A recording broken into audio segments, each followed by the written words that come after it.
Berdiri. Selamat pagi, shalom kepada semua. Saya tengok tidak banyak orang pada pagi ini, tapi tidak apa, karena dalam Matius bab 18 ayat 20 Tuhan berkata begini, hal ini demikian karena apabila dua atau tiga orang berkumpul karena aku pun akan di situ bersama dengan mereka. Haleluya, saudara-saudari, marilah kita mulakan ibadah pada hari ini dengan doa senyap.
Tuhan telah memberitahu kita apa yang baik. Perkara yang dituntut oleh Tuhan daripada kita adalah supaya kita berlaku adil, selalu mengamalkan kasih, dan dengan rendah hati hidup bersatu dengan Allah kita. Mika bab 6 ayat 4. Sekarang kita masuk ke dalam pujian dan sembahan. Saudara-saudari boleh duduk. Dan hari ini ada special sikina sebab kita tak ada di puji-pujian. So kita akan menjalankan pujian dan sembahan melalui PBD.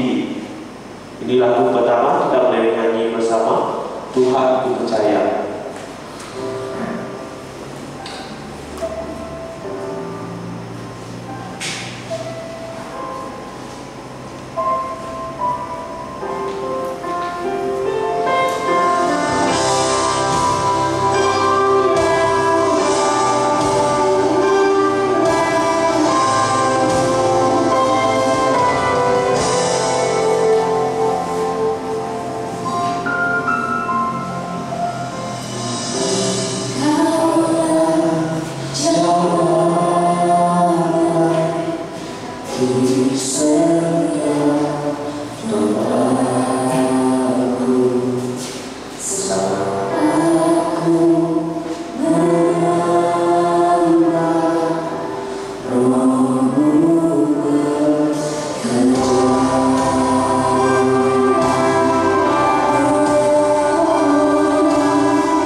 Haleluya. Saudara-saudari, mari kita berdoa bersama-sama. Tuhan Allah Bapa kami di surga, pada hari ini, pada pagi ini, kami sebagai anak-Mu, umat-Mu berkumpul untuk beribadah di sini. Tuhan, kami memohon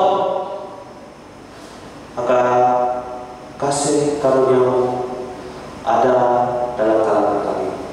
Tuhan, kami juga memohon kehadiran-Mu dalam tengah kami. Kami yang akan memulai ibadah pada pagi ini, Tuhan, kami serahkan ibadah ke dalam tangan-Mu, dan kiranya Engkau memberikan penyertaan dan hikmat serta berkat-Mu melalui ibadah yang kami lakukan pada hari ini. Terima kasih Tuhan, kiranya hanya kasih setia-Mu yang sentiasa menyertai kami pada mula ibadah hingga ke ujung ibadah. Dan Tuhan, kami juga berdoa kepada mereka yang tidak ada dalam kalangan kami. Tuhan, Roh-Mu juga beserta dengan mereka. Terima kasih Tuhan kerana mendengar doa kami. Dalam nama Tuhan Yesus kami berdoa. Amin. Hormat diberi.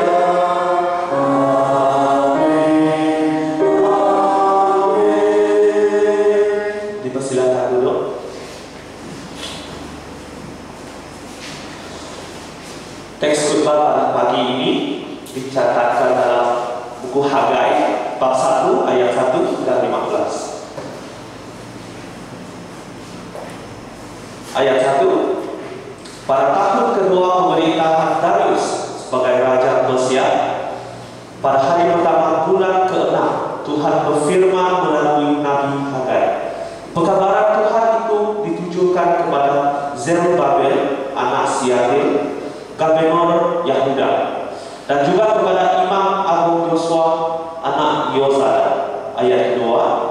Tuhan yang Maha Kuasa berfirman kepada Hagai, bangsa ini berkata bahawa belum masanya untuk membina semula rumahku. Ayat 3. Kemudian dengan perantara Nabi Hagai, Tuhan berfirman kepada umatnya. Ayat 4. Hai umatku, mengapa kamu tinggal di dalam rumah mewah, sedangkan rumahku masih reruntuhan? Ayat 5. Lihatlah apa yang sudah berlaku kepada kamu.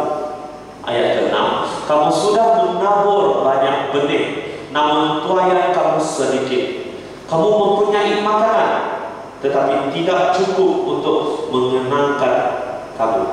Kamu mempunyai wine, tetapi tidak cukup untuk memuaskan hati. Kamu mempunyai pakaian, tetapi tidak cukup untuk memanaskan badan. Upah yang diterima kaum buruh tidak cukup untuk menyara hidup mereka. Ayat ke-7. Tidakkah kamu sedang mengapa segala perkara itu berlaku?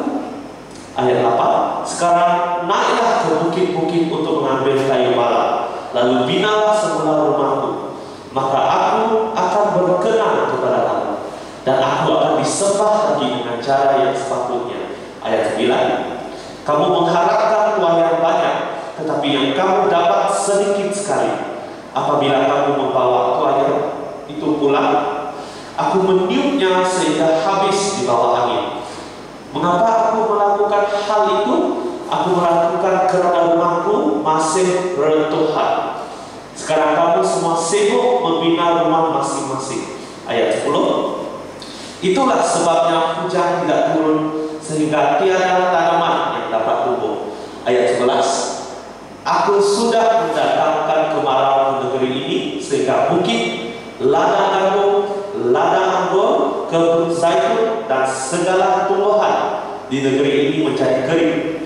Manusia, haiwan dan segala tanaman kamu ditimpa kemarau. Ayat 12. Kemudian Zerubabel dan Yosua serta segenap umat Israel yang sudah kembali dari pembuangan di Babilonia mentaati kata-kata Nabi Hagai, utusan Tuhan itu. Mereka melakukan apa yang diperintahkan Tuhan kepada mereka karena mereka takut akan Tuhan. Ayat 13. Kemudian Hagai menyampaikan firman Tuhan kepada mereka bahwa Tuhan sudah berjanji akan menyertai mereka. Ayat 14. Demikianlah Tuhan menggerakkan hati Zerubabel, gubernur Yahuda itu, Imam Agung Yosua dan semua orang yang sudah kembali dari pembuangan supaya membina rumah Tuhan yang Maha Kuasa Allah mereka. Ayat 15. Mereka mula bekerja pada hari kedua, 24 bulan ke-6 dalam tahun kedua pemerintahan Raja Darius. Inilah firman Tuhan. Tema khotbah pada pagi ini, Tuhan mendahului segalanya. Dipersilakan Pastor Pak.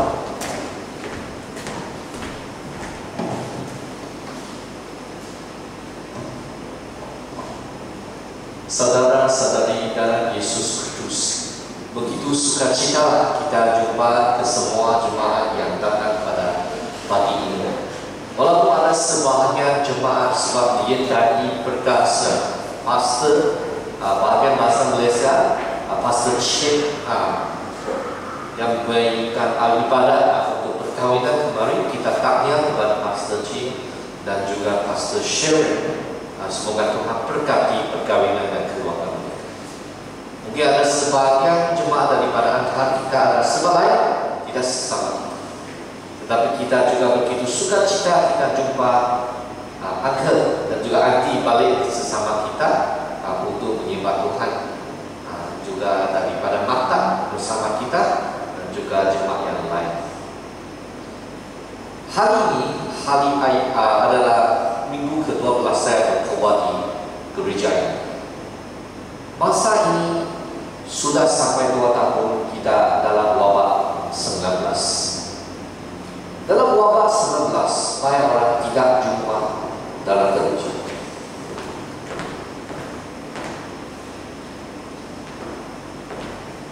Apabila mereka tidak jumpa dalam gereja, kita akan tanya satu soalan. Mengapa tidak datang gereja? Sebab wabak 19. Sudah 2 tahun kita adakan wabak 19. Tapi beransur-ansur jemaat pun sudah balik. Dahulu kala gereja bait suci perlu dipindahkan pada zaman Hagai. Pada zaman ini gereja pun perlu dibantu, bukan secara fisika tetapi secara individu. Dalam proses ini ada satu soalan yang begitu penting ditanyakan atau dikongsikan atau dikabarkan oleh Hagai. Tapi saya juga tanya kamu semua.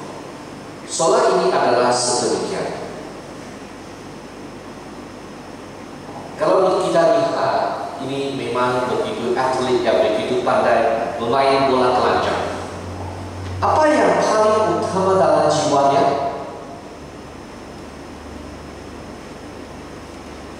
Tadi gambar apa yang paling utama dalam jiwanya? Adalah bermain bola telanjang. Betul? Kalau bagi seorang murid belajar, apa yang paling utama dalam jiwanya? Belajar. Kalau saudara kita menghabiskan pendidikan university, mungkin apa yang paling utama dalam jiwanya adalah mencari satu pekerjaan yang baik, mempunyai kejayaan yang berjaya. Selepas itu kita mencari girlfriend, boyfriend untuk berkahwin, mendirikan keluarga. Selepas kita mendirikan keluarga, apa yang paling penting dalam jiwa kita adalah untuk melahirkan anak, mendirikan keluarga dengan begitu bahaya, mencari hubungan baik di antara pasangan dan juga di antara anak, mendidik mereka menjadi seorang yang Tuhan tahu akan Tuhan dan meneruskan kejayaan-kejayaan supaya kita mempunyai uang yang cukup untuk menyambungi kehidupan kita. Selepas itu anak sudah besar, mungkin apa yang terutama dalam jiwa kamu adalah menggalakkan anak kawin, menggalakkan dirikan keluarga, supaya kamu pun boleh menyimpan hati jaga. Anak sudah besar, tak usah kita misal. Mungkin berlain paling utama akan diutamakan dalam peringkat jiwa yang berlainan dalam hidup kita. Tapi sebagai seorang Kristen, apakah yang paling utama dalam jiwa kita? Mendahului segala. Siapa mendahului segala? Tuhan mendahului segala. Yaitu dalam buku Hakai yang tadi kita baca adalah untuk membina rumah ibadah, bait suci Tuhan.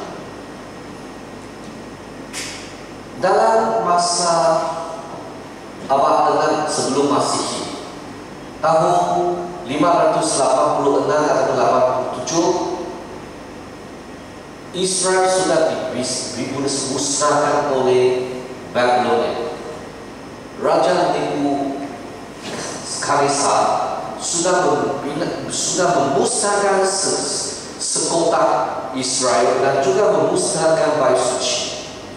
70 tahun selepas itu, apabila kita kata 70 tahun itu, kita mengira daripada tahun 606 sebelum Masehi. Itu adalah pertama kali orang diambil bawa keluar. Tapi sampai tahun 587 seluruh negara dimusnahkan. Selepas itu Tuhan menjanjikan kepada mereka sejak beberapa tahun sudah, sebab mereka tidak mendengar firman Tuhan, seperti yang dikasihkan tahu oleh Musa 1446 sampai 1046. Karena zaman Musa mengkutuai mereka, dalam buku Ulangan sudah beritahu, kalau kamu hendak tinggal di tempat kanan untuk selamanya, maka adalah penting untuk kamu adalah mendengar firman Tuhan. Sekiranya kamu tidak dengar firman Tuhan, kamu akan disingkirkan di tempat itu. Saudara-saudara, dalam zaman Hakai yang berlayar di antara tahun adalah pada tahun kedua pemerintahan Darius sebagai Raja Persia, pada hari pertama bulan ke-6. Apa hal berlaku?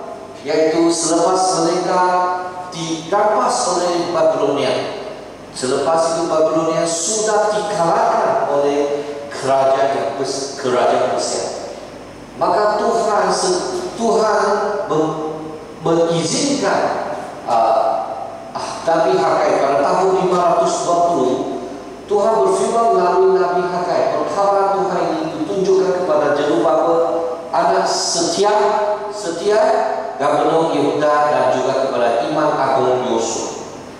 Tahun ini sudah tahun 520 dalam ayat pertama buku Hakai. Di sini kata Tuhan berfirman kepada Nabi Hakai, perkataan Tuhan itu ditunjukkan kepada Jerubabel anak setia. Maksudnya Nabi Hakai menyampaikan perkataan Tuhan kepada dua pemimpin yang penting. Pemimpin pertama adalah pemimpin politik. Siapakah dia? Dia adalah Jerubabel. Yang kedua pemimpin agama.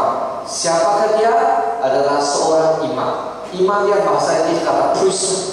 Kalau untuk perkataan hari ini adalah macam pastor, mereka yang berdaya di dalam gereja. Kalau Nabi itu tidak semestinya full time, tidak semestinya pastor, mungkin kita orang biasa saja boleh dibangkitkan oleh Tuhan.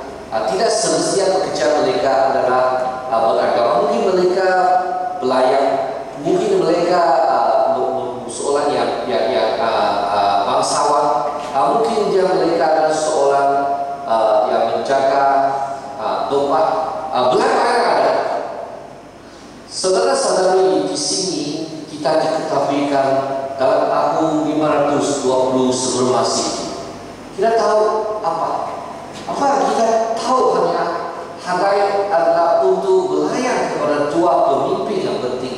yaitu Yasua dan Jobabu.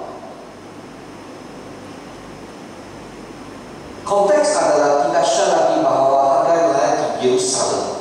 Mengapa melayani di Yerusalem? Kerana di sinilah tempat berdirinya bait suci dan di mana perlulah dibina semula. Kita ketahui lebih kurang dalam tahun 900 tahun itu adalah didirikan oleh Solomon. Bahan material itu disediakan oleh Raja Daud, tetapi dilengkapi oleh Raja Solomon. Tetapi kita ketahui bait suci itu selepas itu sudah dimusnahkan, maka perlu didirikan dengan strategi orang Persia. Dia menggunakan orang Yahudi balik untuk mendirikan bait suci. Membenarkan orang yang kembali ke tanah air mereka balik Israel. Ini tahun lebih kurang 536 sebelum Masehi. Dan ini sebenarnya adalah satu, kita kata Cyrus Creator. Dia tahun 539 atau 538 sebelum Masehi. Ini sekarang simpan di dalam Museum London di British. Ini sebenarnya menuliskan apa? Ini menuliskan Raja Cyrus, Raja Persia membolehkan mereka dahulu adalah jajahan orang Babilonia. Sekarang semua boleh pulang balik kepada tempat asal mereka. Boleh mendirikan bangunan agama sendiri dan berdoa untuk Raja Persia supaya Raja Persia ini sehat dan kuat. Saudara-saudari, sebenarnya bukanlah Cyrus percaya Tuhan Bapa Allah. Sebenarnya mereka menyembah Tuhan yang lain. Tetapi mereka ada satu diplomatik punya strategi. Mereka mahu mengambil hati orang. Membolehkan semua orang balik, mendorong mereka, mengajar mereka. Apabila mereka terdapat raja yang baik, maka dia pun boleh menggembirakan orang, dan mereka pun akan mentaati kepada pemimpin ataupun penjajahan Cyrus. Inilah strategi orang Cyrus, Raja Cyrus. Mereka balik, terus mereka kerja, mendirikan bait suci. Pada tahun 536 mereka sudah balik dan mereka mendirikan bait suci. Selepas mereka mendirikan asas bait suci, mereka memulakan kerja untuk memulihkan menjual. Mereka mula membakar, mereka membuat sembahan korban dan meletakkan asas untuk membina semula bait suci. Saudara-saudari dalam Yesus Kristus, tapi masalah ini adalah sedemikian. Mereka terdapat orang bukan Yahudi yang juga tinggal di Jerusalem. Selepas mereka dibuang ke negara yang lain, banyak sudah bertinggal di Jerusalem. Sebab strategi Babilonia macam ini. Kalau kamu orang Israel, saya agihkan kamu kepada jajahan yang lain. Dan kalau tempat asalnya jajahan, dia atur kepada Israel. Kenapa? Dia tidak mahu semua orang sendiri berkumpul sesama. Nanti mereka akan memberontak kepada kerajaan Babilonia. Sekarang orang yang tinggal di Yerusalem, mereka tidak mahu rumah ibadat orang Islam didirikan. Mereka tidak mahu orang Islam asalnya di sini boleh menjadi kuat. Maka ini tentara ini menyebabkan apa hal berlaku. Selama 16 tahun, maksudnya dari 536 sebelum Masehi mereka balik saja. Sebelum mereka balik, mereka mendirikan asas batu, tapi mereka henti kerja. Walaupun mereka mulai sembah korban, walaupun mereka letak asas untuk membina semula bait suci, memulihkan berjuang, Tapi masalah adalah hanya seketika saja. Mereka stop. Mereka sudah stop 16 tahun itu. Lebih kurang 16 tahun itu tidak bekerja untuk membinakan rumah Tuhan. Mengapa mereka balik? Pulangan pertama ada 50 orang, 50.000 orang. Mengapa mereka balik? Sudah 70 tahun tidak balik. Tapi mengapa balik? Balik untuk mendirikan rumah ibadah. Mengapa mendirikan rumah ibadah? Sebab Tuhan inginkan mereka memulihkan hidup sembah kepada Tuhan. Ada pun tidak mau balik. Ada tumbang yang sudah bagus. Dahulu kala mungkin baru sampai susah. Tapi orang dahulu pandai berniaga sudah mendapat pendapatan yang lumayan. Tapi masih ada orang balik. Mereka setia kepada Tuhan. 50.000 orang balik untuk kali pertama. Saudara-saudari darah Yesus Kristus, maka ada dua nabi dibangkitkan oleh Tuhan. Satu kita tahu tadi saya katakan adalah Hagai. Hagai ini adalah dibangunkan oleh Tuhan. Satu lagi adalah Zakaria. Zakaria dan Hagai itu penting. Khasnya pada tahun 520 sebelum Masehi sampai 516. Jadi kurang masa itu adalah begitu penting untuk mereka. Sebab dalam 4 tahun itu mereka digalakkan mendirikan bait suci yang kedua. Ada membaiki bait suci. Maksudnya mereka mendirikan tempat rumah ibadah. Dalam hal ini seluruh gereja di dunia ini boleh dikatakan henti sudah. Boleh dikatakan dilambatkan. Khasnya pada Mac 2020, betul? Wawasan 2020. Kita fikir wawasan 2020 ini bagus sebenarnya. Mahathir memberikan wawasan 2020. Kita akan menjadi sebuah negara yang maju. Mana tahu 2020 memang spesial lah. Bukan negara maju. COVID-19, mana orang fikir betul? Bukan saja Malaysia, seluruh dunia gereja sampai henti sudah. Dapat sampai online. Tapi saya fikir banyak-banyak orang tidak lagi menyembah Tuhan. 2 tahun ini sudah lepas. Macam satu gereja sudah dimusnahkan. Ada sedikit rubah. Sekarang kita mau bangkitkan lagi, no? Betul? Bangkitkan lagi. Sudah musnah. Dahulu kalau ada 35-40 orang datang ke gereja, hari ini baru 10. Betul? Macam ada sikit sedih. Betul? Bukan 1 minggu, tapi banyak minggu sedemikian.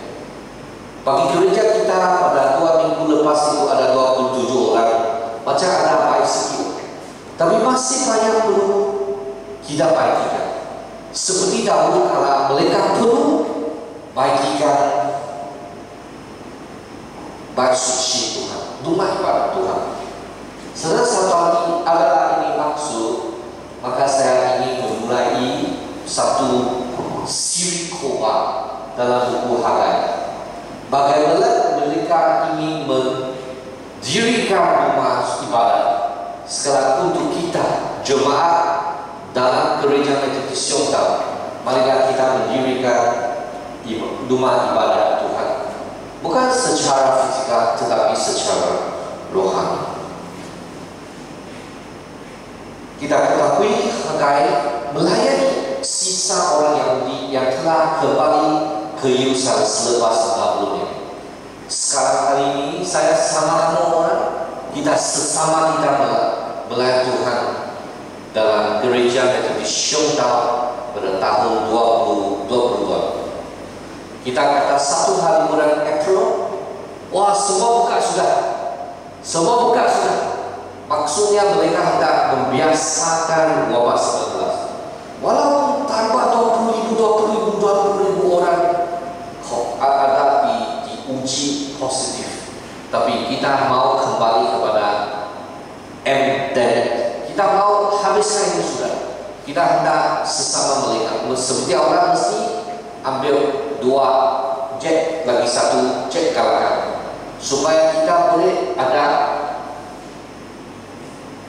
imunity cyclone. Saudara-saudari dalam Yesus Kristus, marilah kita datang kepada Tuhan, kita berdoa 1 kali lagi demi memanggil Tuhan seluruh hati kita, supaya kita boleh membaca Alkitab, merenungi Alkitab, dan jiwa kita boleh dibangkitkan. Mari kita bersama doa. Oh Tuhan Bapa Allah, kita serahkan masa ini 1 kali lagi. Kita berdoa supaya Tuhan boleh membuka mata kita. Bagaimana boleh kita memindah lagi rumah ibadah secara rohani. Oh Tuhan, ampunlah dosa kita. Setiap masa yang kita lupai Tuhan, sebenarnya kita perlu buat Tuhan mendahului segala-galanya. Tapi ada masa kita lihat, masa untuk pergi gereja, masa untuk berdoa, membaca itu sia-sia saja. Oh Tuhan, sentuhlah hati kita. Biarlah kita ketahui sumber berkat yang sebenar adalah daripada taat dan juga takut akan Tuhan Bapa Allah. Oh, kita berdoa supaya Tuhan boleh berkati yang bercakap, yang berkhotbah, dan yang mendengar. Bukan dengan daya diri, tetapi dengan daya Roh Kudus yang bekerja di antara kita. Dan nama Yesus Kristus kita berdoa. Amin. Dalam buku Hagai kita ada 2 bab. Bab 1 ada 13 ayat. Bab 2 23 ayat. Saya akan mengambil 6 kali untuk berkhotbah di dalam gereja Metodis Shongtao. Dan pada 9 hari bulan sampai 14 Mei kita juga akan siarkan secara tayang melalui panggilan SAC Renungan Pagi. Itu masa saya khotbah lebih kurang 30 menit, 20 lebih menit. Tapi untuk khotbah sini kita akan khotbah lebih kurang 1 jam. Saudara-saudari, dalam ayat kedua bab 1 bercakap seperti ini. Tuhan yang Maha Kuasa berfirman kepada Hagai. Ini boleh kita ketahui, ayat suci yang kita ada ini bukan penulisan manusia, tetapi diyuhankan oleh Roh Kudus, bertutur dalam bahasa yang tidak boleh faham. Tuhan menggunakan cara membolehkan Nabi Hagai ketahui akan kehendak Tuhan. Dan Tuhan yang Maha Kuasa itu berfirman kepada Hagai, cakap apa? Cakap menentangi dengan orang Israel, berkata tentang kehendak Tuhan, berkata kepada dia sesuatu yang Tuhan inginkan mereka ketahui. Bangsa ini berkata bahawa belum masanya untuk memindah semula rumahku. Sekarang adalah masa cakap tentang masa, geologi masa. Sekarang bermasa lagi untuk mendirikan rumah Tuhan. Sudah 16 tahun mereka pergi kerja. Sejak 536, sejak mereka balik daripada Babilonia, mereka mulai kerja. Tapi ada orang tentang dia, mereka pergi kerja. Jadi Tuhan berfirman kepada Hagai, orang kata belum sampai masa. Ini memberi satu maksud tersirat kepada kita. Belum sampai masa kita pergi gereja. Sekarang masih bawa 19, malah cukup masa, malah tebal masa, tinggal di rumah lagi. Tetapi kita pergi supermarket beli sayur. Kita hantar anak ke sekolah, walaupun mereka belum vaksin. Ada sebabnya. Kita pergi ke banyak tempat. Tapi satu tempat ada wabah, yaitu gereja. Kita tidak pergi. Ada banyak orang yang kata tidak boleh pergi gereja, kita online masih online. Adakah itu masa balik ke gereja secara fizikal?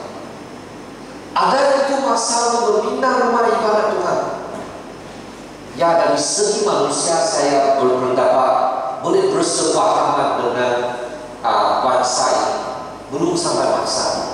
Kalau dari segi manusia memang belum sampai masa. Apa masa? Masa membina ibadah, buku rumah ibadah. Apa pentingnya saya bekerja, saya online sama juga Pak? Mengapa datang? Banyak masa mungkin kita bercakap sedemikian. Tetapi apabila kita berkebaktian di online, kita tidak lagi serius. Kita tidak ada satu perasaan untuk membuat penyembahan Tuhan. Mungkin kita pun menjadi sejuk, tidak lagi mau bersaksi untuk Tuhan. Ada masa seperti itu. Kita akan memberi banyak alasan. Biarlah kita tidak pergi ke gereja. Biarlah kita tidak pergi melawat. Biarlah kita pergi bersaksi. Biarlah kita ambil benar kepada orang lain. Biarlah kita berinjil. Biarlah kita melawat. Maka banyak orang berasa begitu sejuk, tidak diambil berat. Demi karunia dan juga berkat Tuhan, tahun ini kita setiap Selasa, lebih kurang setiap Selasa, kita mengadakan lawatan dari satu rumah ke satu rumah. Belum pergi makan, mungkin perlu ambil masa kita minum kopi lah. Tidak boleh masuk makan betul. Nanti ada pergi sekolah tidak pergi. Mungkin lain kali kita atur minum kopi lah secara ini untuk lawatan. Kalau yang lain kita boleh pergi, kita semua cuma pergi. Mengapa? Sebab kita hendak lihat, bukan lihat masa sendiri, tetapi kita hendak lihat masa Tuhan. Jadi dalam jiwa kita, apabila Tuhan mendahului ke segala segalanya, kita perlu berfikir bukan dari segi manusia, tapi dari segi Tuhan. Adakah itu masa? Masa Tuhan adalah masa yang paling baik. Saudara-saudara, apakah yang Tuhan cakap sedemikian ini? Kemudian dengan perantara Nabi Hagai, Tuhan berfirman kepada umatnya. Tuhan sentiasa menggunakan hamba. Dalam zaman yang berlainan, Tuhan menggunakan hamba yang lain. Yang penting bukan individu hamba, yang penting adalah Tuhan yang berkuasa. Seperti gereja ini sudah puluhan tahun. Dalam tahun yang berlainan, Tuhan mengiringi pendeta atau pastor yang berlainan datang ke gereja ini. Seperti gereja kita, bagian bahasa Malaysia dahulu kita dimulai oleh Liu Liu Musi, juga oleh Wu Xu Chen Musi, Reverend Mu. Selepas itu Tuhan hantar Reverend Wong Ling Ki datang ke sini. Dan juga tahun lepas untuk bagian bahasa Malaysia kita ada Pastor Chen. Tahun ini saya datang. Mungkin beberapa tahun Tuhan akan mentukar orang untuk datang membimbing kita. Sekarang pemimpin jemaat kita adalah Brother Abang Syed. Mungkin 10 tahun, 20 tahun, 30 tahun kamulah menjadi pemimpin untuk sesama, untuk kita melayani Tuhan. Tapi yang penting adalah kita angkat diri sebagai seorang yang dipanggil, seorang yang dipanggil oleh Tuhan, menjadi perantara Tuhan dengan jemaat. Ya, sebenarnya kita boleh bercakap dengan Tuhan, memang betul. Tapi sentiasa Tuhan bagikan pemimpin. Lagi bukan satu orang, saya pikir satu pasukan. Macam kita ada ahli jawab kuasa. Kita satu pasukan demi berkongsi firman Tuhan, untuk bertutur sesuatu, untuk berkhotbah sesuatu daripada Alkitab. Saudara-saudari, kita lihat apa yang Tuhan katakan untuk Hagai beritahu kepada umat. Ayat 4 cakap sebenarnya, hai umatku, mengapa kamu tinggal di dalam rumah mewah, sedangkan rumahku masih keruntuhan. Saudara-saudari, di sini mengapa Ayat ditulis untuk memperingatkan semua orang. Sekarang manakah kamu tinggal? Kamu tidaklah tinggal di rumah mewah. Kamu sendiri tinggal di satu rumah yang begitu besar, yang begitu baik, mewah. Tapi lihat, rumah ibadat masih bertuhan. Adakah Tuhan perlu satu rumah untuk tinggal? Tidak perlu. Tidak perlu. Memang tidak perlu. Tuhan itu Maha Kuasa yang pencipta untuk alam semesta. Tetapi siapakah yang perlu rumah ibadat? Adalah jemaat, adalah pengikut Tuhan. Sebab apabila rumah ibadat itu didirikan untuk kebaikan semua jemaat, kita boleh datang menyembah Tuhan, kita boleh belajar Alkitab, kita boleh menggalakkan satu sama lain, kita boleh menjadi satu faktor merasai kesamaan Tuhan. Saudara-saudari Yesus Kristus, maksud di sini bukan Tuhan iri hati dengan kita. Oh, kamu baik, saya Tuhan, rumah runtuh. Bukan Tuhan iri hati dengan kita, bukan jelas kita, tapi Dia khawatir akan keadaan rohani kita. Bagaimana kamu punya jiwa rohani? Walaupun jiwa fisika bagus, mewah, tapi bagaimana kamu punya situasi rohani? Adakah kamu masih berdosa sentiasa? Adakah kamu sentiasa tidak boleh memperolehi kehidupan yang limpah? Adakah kamu sentiasa hidup dalam begitu gerak? Sebab kamu tidak datang ke dalam Tuhan. Mengapa tidak datang kepada Tuhan? Sebab rumah ibadat itu bersiap. Dan dari segi lain, apa yang Tuhan ingin memperingatkan mereka adalah untuk panggil mereka lihat apa yang sudah jadi pada mereka, apa yang sudah berlaku kepada mereka. Sebenarnya ayat ini adalah untuk memperingatkan mereka. Lihat apa yang sudah berlaku kepada kamu. Kamu sudah mendapat banyak ini. Namun tuanya kamu sedikit. Kamu mempunyai makanan, tapi tidak cukup untuk mengenyangkan kamu. Apa maksud di sini? Kita perlu ketahui Tuhan yang kita sembah itu bukan Tuhan sia-sia. Itu Tuhan pencipta. Itu Tuhan yang menguasai alam semesta untuk mengajar jemaat, untuk mengajar mereka yang dipilih oleh Tuhan. Maka Tuhan tidak berkat mereka apabila mereka kerja kuat, mereka banyak benih, tetapi tidak ada hasil. Siapa penentu untuk hasil kamu adalah Tuhan. Jikalau bukan Tuhan, apa kamu benih pun tidak boleh. Makanan yang banyak kamu ada, tapi tidak cukup lagi untuk kenyangkan kamu. Maksudnya apa yang kamu buat? Jiwa kamu belum tidak dapat penuh sebab kamu kekurangan Tuhan. Kamu mempunyai wain, betul? Wain ini untuk minum, tapi malamnya apa yang saya minum itu tidak cukup untuk memuaskan hati saya. Herannya, ada wain yang stimulas, mengapa tidak puas? Kamu mempunyai pakaian, tetapi musim terlalu sejuk sampai satu tahap kamu tidak cukup untuk memanaskan badan.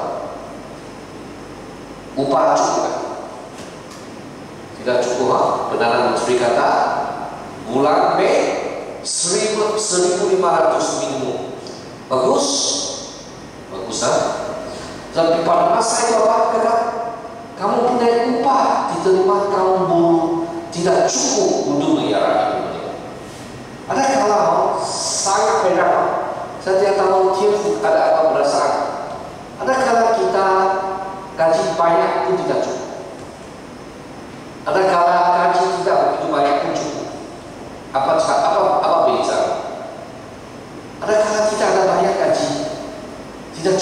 Mengapa? Sebab keperluan banyak. Betul? Anak lagi sakit mungkin, lagi ini pembelajaran, ini pembelajaran, ini pembelajaran, tidak cukup. Ada kala dengan berkat Tuhan gaji kita tinggi, tapi cukup. Sebab Tuhan kasih kita nikmat dan juga cerdik untuk mengurus wang. Dan bersama masa itu, mereka tidak cukup untuk melayani hidup mereka. Kesemua ini adalah kekurangan fizikal. Mengapa Tuhan itu banyak baik? God is so good all the time. Tuhan adalah baik untuk semua setiap masa. Mengapa pada masa ini Tuhan tidak memberkati kita? Mengapa? Tuhan kata kepada mereka,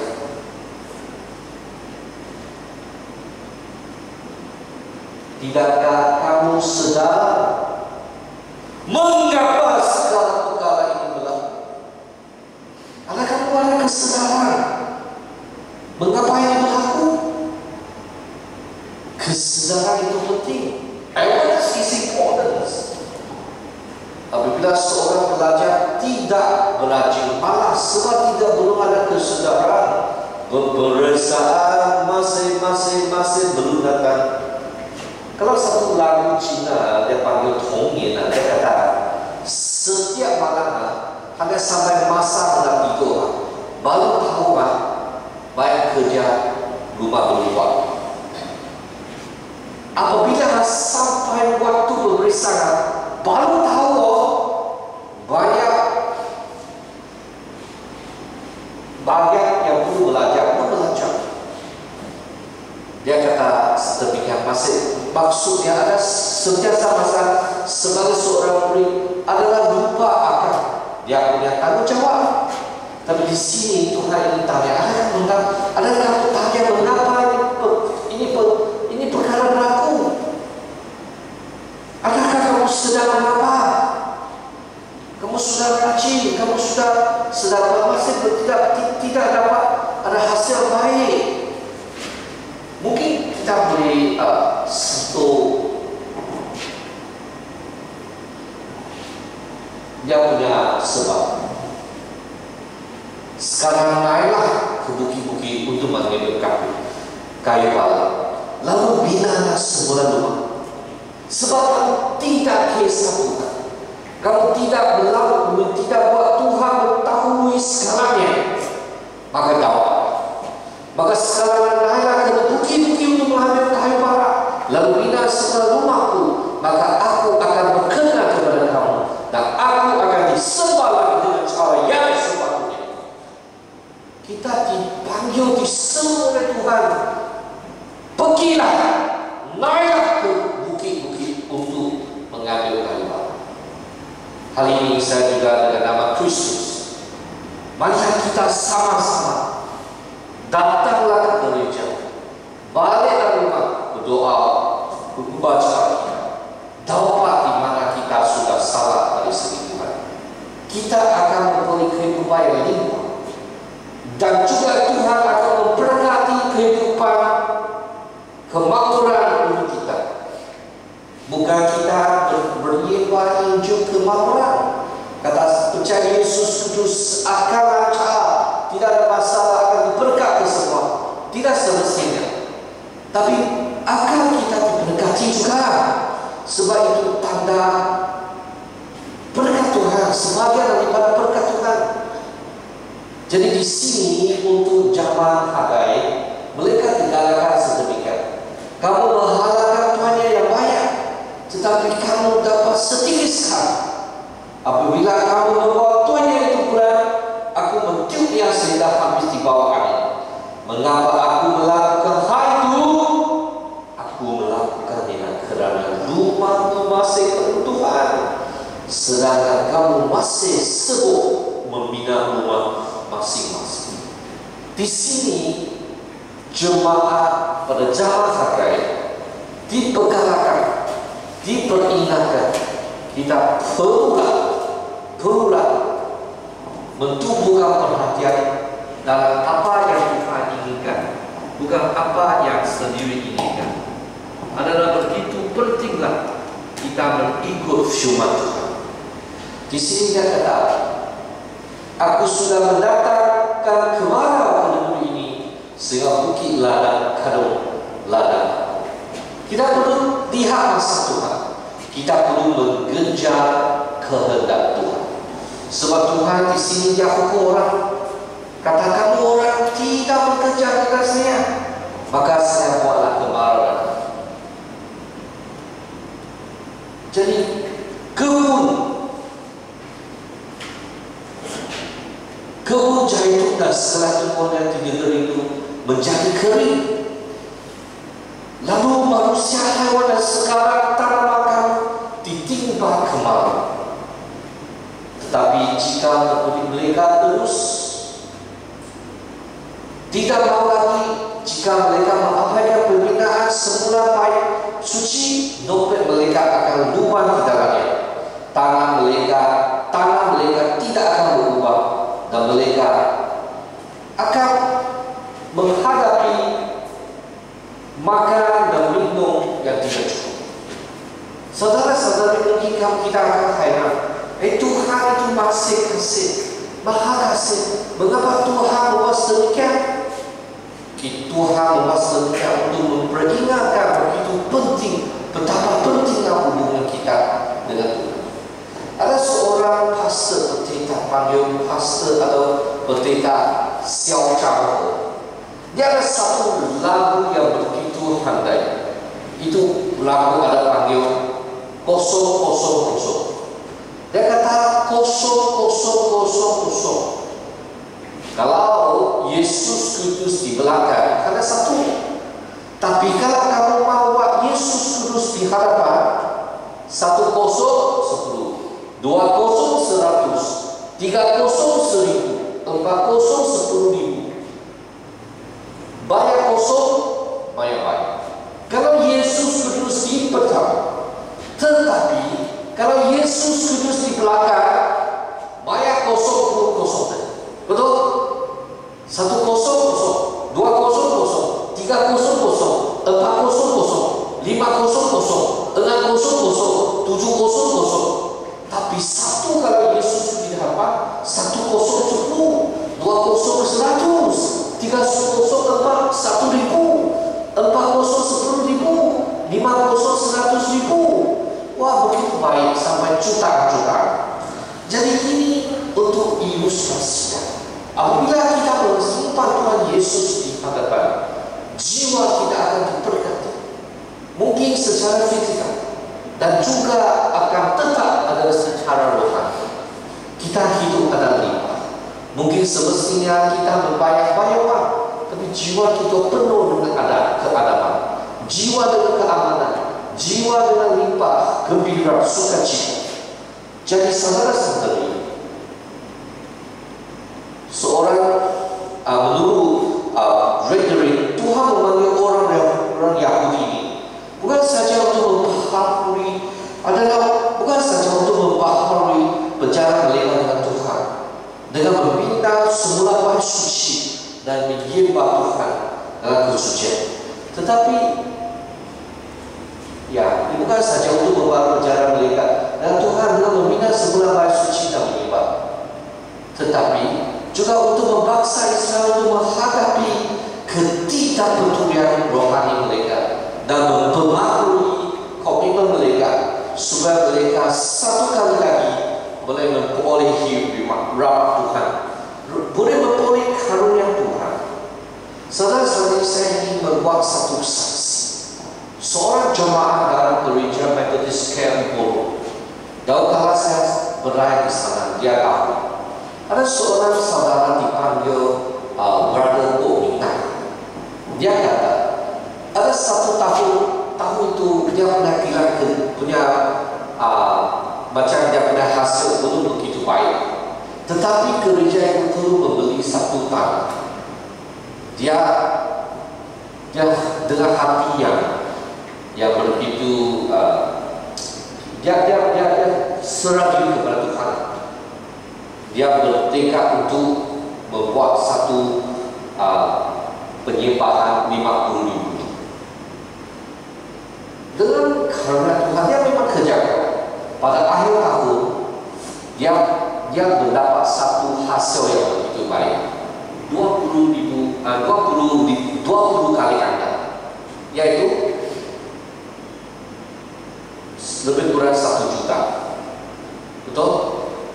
20 kali ganda dari 50.000 adalah 100 juta. 1 juta, 100万。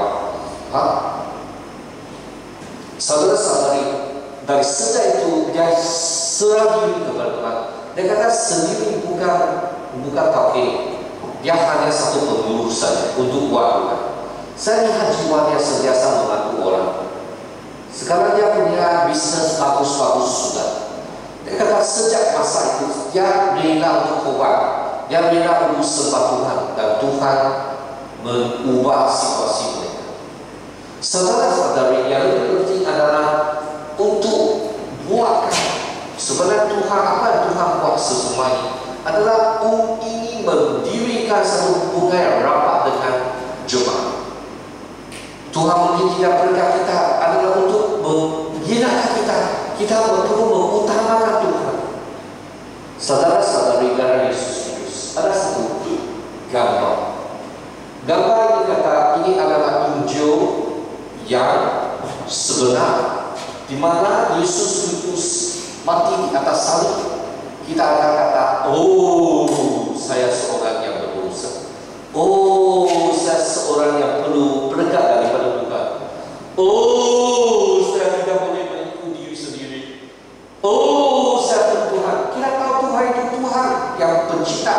Tuhan itu penyelamat satu-satunya jalan. Tiada orang boleh pergi apa-apa, perlu mesti melaluinya. Hanya Yesus Kristus yang mati di atas salib. Hanya Yesus Kristus yang bangkit dari mati dan hidup selama-lamanya. Maka saudara, tiada satu orang agama, tiada satu orang politik, tiada satu orang saintifik boleh mati dan hidup selama-lamanya. Kalau dengar orang mati dan bangkit ada, tapi mati, bangkit dan hidup selama-lamanya tiada seorang, hanya Yesus Kristus. Kita tahu dahulu kalau orang Cina punya raja panggil Qishuang yang menghubungkan, menyatukan seluruh negara Cina. Dia mau hidup selama-lamanya. Dia panggil orang tolong cari ubat, boleh hidup selama-lamanya. Dapat cari? Dia dapat cari. Dia sudah mati. Walaupun dia punya jasa banyak, mungkin jasa itu ada orang hantam dia, tapi apa yang penting adalah tiada seorang boleh seperti Yesus Kristus hidup selama-lamanya. Dia bangkit daripada mati. Sebenarnya bukan dia sepenuh manusia, dia sepenuhnya Tuhan datang ke bentuk dunia ini demi kebaikan kita. Dan Injil yang sebenar adalah menggalakkan kita hidup dengan merapatkan jiwa kita dengan Tuhan. Sekarang punya contemporary gospel. Ada pun banyak orang kata Injil kemakmuran. Datanglah percaya Yesus Kudus, kamu ada makmur. Percaya Yesus Kudus, kamu ada berkat. Memang makmur dan berkat itu mesti akan dapat, tapi itu bukan isi penting. Isi penting adalah makmur ataupun tidak makmur, tapi mesti kita akan limpah.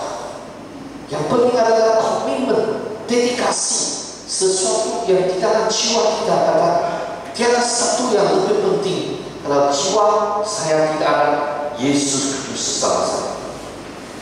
Maka saudara-saudari dari Yesus Kristus adalah penting untuk kita menghasilkan orang. Adalah penting kita membangunkan akal kita. Adalah paling pentinglah kita mengadakan satu deka untuk memformulasikan kehidupan spiritual kita ataupun rohani. Kita perlu ada satu deka. Saya mesti tiap-tiap hari membaca kita, tiap-tiap hari berdoa, tiap-tiap minggu saya cari pulang untuk bersaksi Tuhan, bersekutu. Kita mesti ada satu tekad. Kita mau belajar firman Tuhan, berikut kursus gereja. Kita mesti ada satu tekad untuk menjadi hubungan baik dengan Tuhan. Kita kata kita punya perangai perlu ubah. Mungkin tidak senang untuk kita membuka hati kita untuk mengkongsikan apa yang susah dalam jiwa kita. Maka kita perlu belajar berkongsi. Macam Angka sangat bagus. Angka akan beritahu, tolong kita berdoa sikit. Itu baik. Merendahkan diri adalah permulaan untuk kita menerima berkat. Kristian yang pulang daripada tawaran selalu tidak percaya kepada Tuhan atau menyembah berhala, tetapi tidak membiarkan Tuhan mengambil tempat yang berkat. Orang Yahudi balik kepada Israel. Mereka tinggalkan kerja Tuhan, tidak membuat Tuhan sebagai tempat yang berkat. Jadi bagaimana orang boleh berbalik? Maka kita lihat, patuhilah firman Tuhan. Selepas kita ketahui waktu masa sudah sampai, selepas kita tahu kita akan bekerja kehendak Tuhan, yaitu membuat Tuhan sebagai Tuhan dan tempat pertama, untuk memformulasikan kehidupan rohani, memperlancar, memformulasi perangai kita. Adakah kita hidup dalam kerap? Kalau sedemikian kita perlu dapat. Kalau tidak dapat akan binasa. Kamu akan kesal selama-lamanya. Dan juga kita perlu berinjil kepada orang lain. Biar lebih banyak orang ketahui Kristus. Sebab jiwa kita perlu dapat.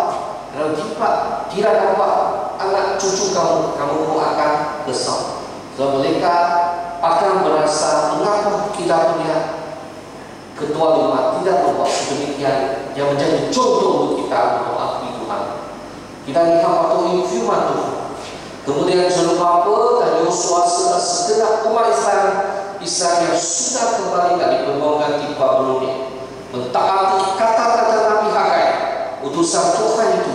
Mereka melakukan apa yang diperintahkan Tuhan kepada mereka, kerana mereka takut akan Tuhan.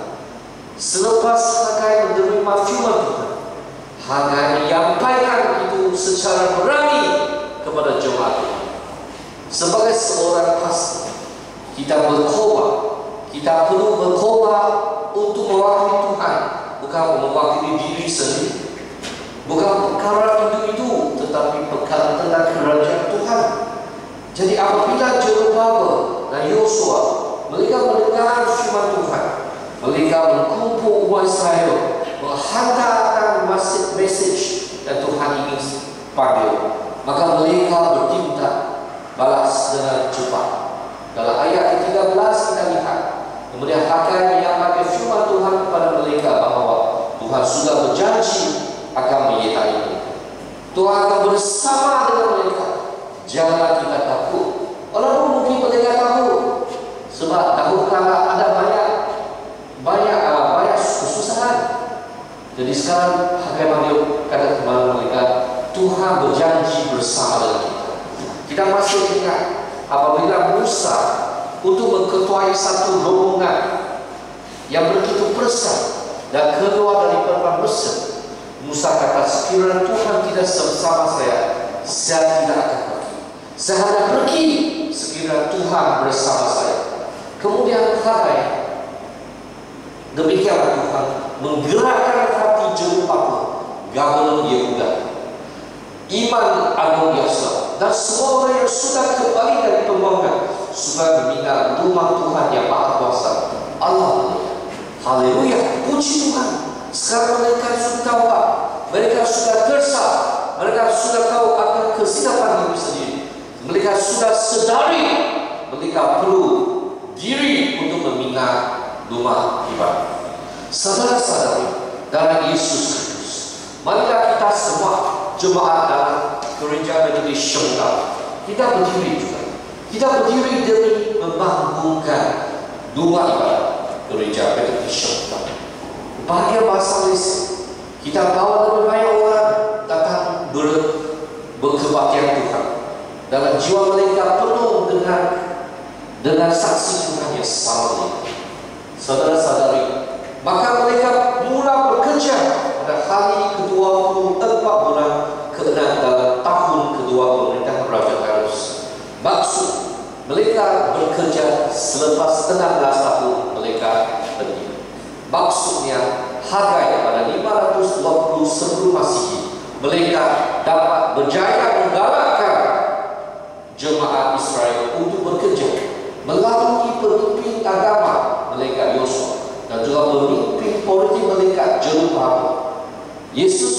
sebenarnya sudah mati di atas salib. Dia menjadi teladan yang paling baik dari dahulu ke Tuhan. Kita tahu apabila dia akan mati di atas salib, di dalam taman itu dia kata, janganlah ikut kehendak saya, tapi ikutlah kehendak Tuhan. Saudara-saudari dari Yesus Kristus, kita lihat Yesus Kristus walaupun dia tahu susah, tapi dia masih bekerja kehendak Tuhan Bapa. Dia begitu kasih kepada dunia ini. Dia mendahului kehendak Tuhan Bapa. Mari kita belajar dari Tuhan Yesus Kristus. Lihat masa Yesus Tuhan bekerja kehendak Tuhan, dan juga kita belajar Yesus Kristus menurut firman Tuhan. Saudara-saudari dalam Yesus Kristus, mari kita sama-sama doa. Doa Bapa di surga, kita serahkan ke semua jemaat di tangan-Mu, supaya kita boleh didekati, supaya kita boleh diperingatkan, menjadikan Tuhan Yesus Kristus dalam tempat pertama jiwa kita.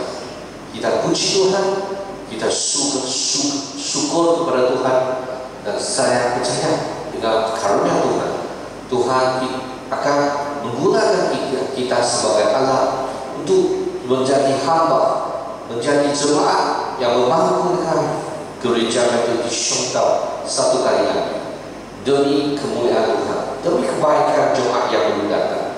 Dalam nama Yesus Kristus kita berdoa. Amin. Seterusnya marilah kita meneruskan kebaktian pada pagi ini.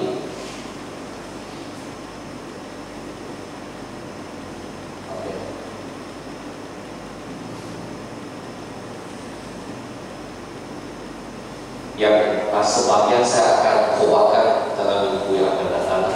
Mari kita berdiri sesama. Kita akan mengadakan pengakuan iman rasul. Mari kita baca sesama.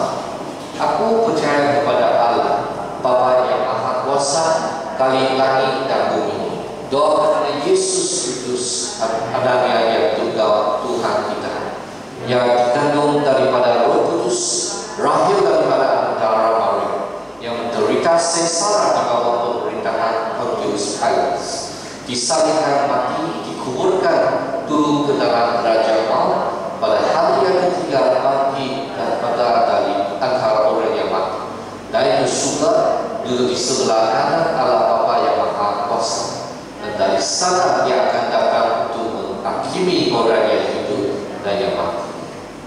Aku percaya kepada Roh Kudus, gereja yang kudus dan am, persekutuan orang kudus, pengampunan dosa, kebaikan tubuh dan hidup yang kekal. Amin. Oke, sekarang adalah masa untuk persembahan awal. Dipersilakan dulu kita mengucap syukur, kesyukuran terhadap berkat-Nya dan kasih karunia. Mari kita bernyanyi lagu.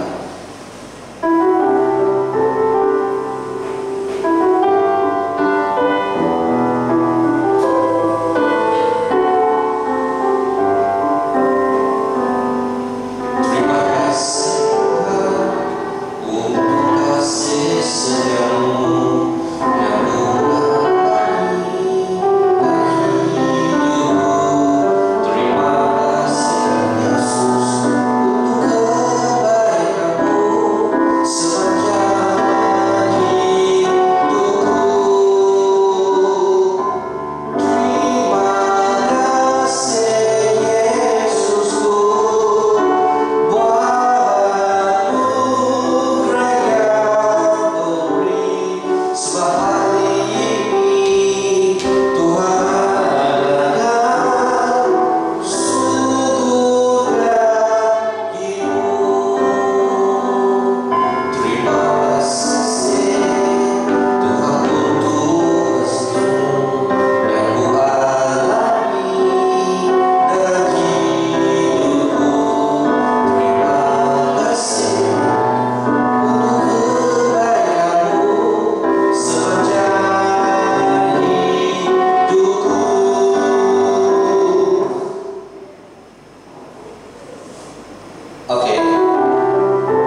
untuk puji Tuhan.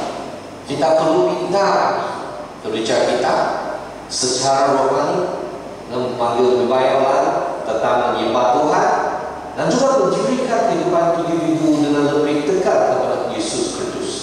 Ini kehadiran minggu lepas ada 27 orang dewasa, 2 orang kanak, uang persembahan sudah tercatat. Pada petang ini 20 hari bulan Mac tidak ada sekolah mingguan.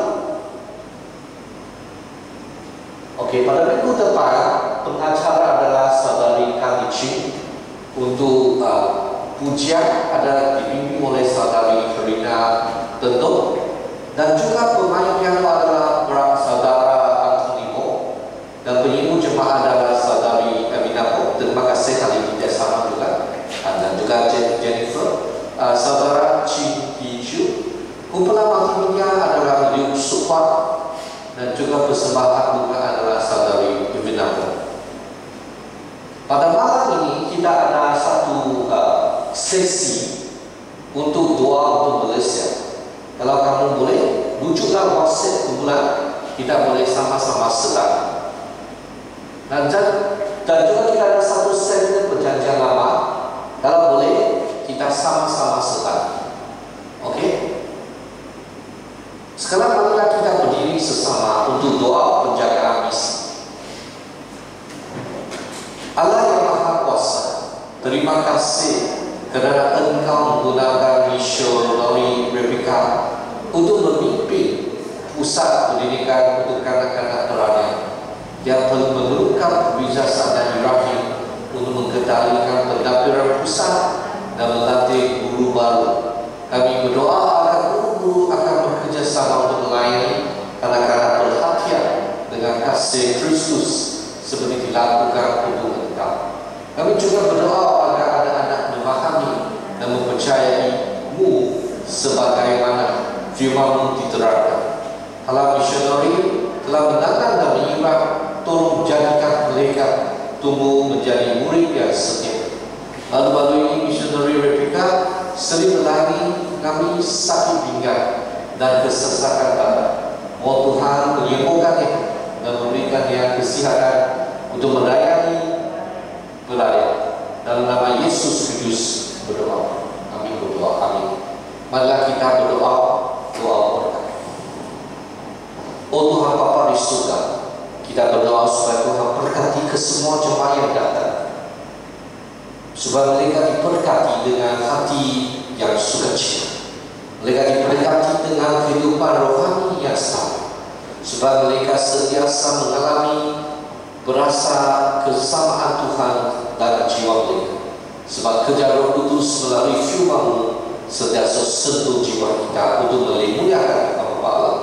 Kesemua kekurangan dalam jiwa secara fisikal, rohani dan emosi dipenuhi oleh Tuhan. Sebab Tuhan adalah pencipta, adalah penyelamat dan juga adalah seorang yang menguasai alam semesta dan semuanya. Oh Tuhan, kita puji Tuhan, syukur Tuhan. Dalam Yesus kita berdoa berkat. Amin. Mari kita doa, kita menyanyi lagu kandung amin. Kita amin.